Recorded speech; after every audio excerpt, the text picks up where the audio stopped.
Salut, c'est William de Dr Excel. Aujourd'hui, on va étudier les fonctions pair et impair, ces deux formules sur Excel. Comme d'habitude, je vais te donner le fichier avec tous les exemples qu'on va faire, qui sera juste en dessous de la vidéo, donc tu peux déjà le télécharger pour suivre avec moi. Et puis, tu as aussi tous les autres liens sous la vidéo pour accéder aux guides et aux formations offertes pour devenir un pro d'Excel. Alors, les fonctions pair et impair, à quoi elles servent? Elles servent non pas à savoir si le nombre est pair ou pas, elles servent à arrondir un nombre pair ou impair le plus proche. Donc si je prends, par exemple, on va prendre plusieurs exemples, on va mettre 34, 35,2, 37, moins, je sais pas, moins 45, moins 54, 7, et compagnie. Si je fais égal pair de ce, égal pair de ce nombre, il me l'arrondit au nombre pair le plus proche en s'éloignant de 0. Donc pour 34, forcément c'est lui-même.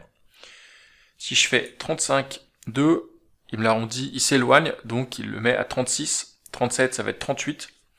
Et moins 54, 7, ça va être moins 56, parce que c'est le nombre le plus proche pair en s'éloignant de 0. Donc ici, ça va être moins 56.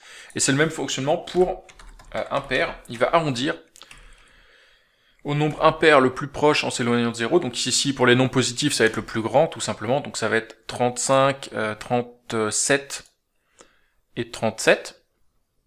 Et pour lui, ça va être moins 55. Voilà. Donc c'est les fonctions pair et impair, c'est des fonctions d'arrondi. Si tu veux vérifier qu'un nombre, est-ce qu'il est pair ou impair, si c'est le résultat d'une formule, par exemple, tu veux utiliser les fonctions, les formules, c'est et pair. Donc et pair de ce nombre-là, par exemple, il va te dire vrai si c'est pair, et puis et faux sinon, et il va dire égal. Et c'est la même chose pour est impair, est-ce que ce nombre ici est impair? Faux. Il va dire est-ce que c'est impair si le nombre est impair. Alors pour les nombres décimaux, je pense qu'en fait il te prend le, comment tu dis, la troncature, tu vois, il ignore ce qu'il y a après la virgule.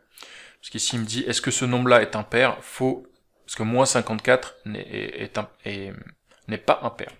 Voilà. Donc attention à pas confondre les deux, moi-même, des fois je les ai confondus. Tu dis pair pour arrondir, et est pair pour vérifier si c'est pair. Attention à pas confondre les deux. Voilà, je te laisse télécharger les exemples sous la vidéo, je te mets comme d'habitude le fichier pour que tu puisses le télécharger, puis tu as tous les autres liens pour progresser et devenir un pro d'Excel dans les formations, tout est en dessous. Et moi je te dis à demain pour une nouvelle vidéo. Abonne-toi pour la recevoir dès qu'elle est publiée. Allez, salut, à demain.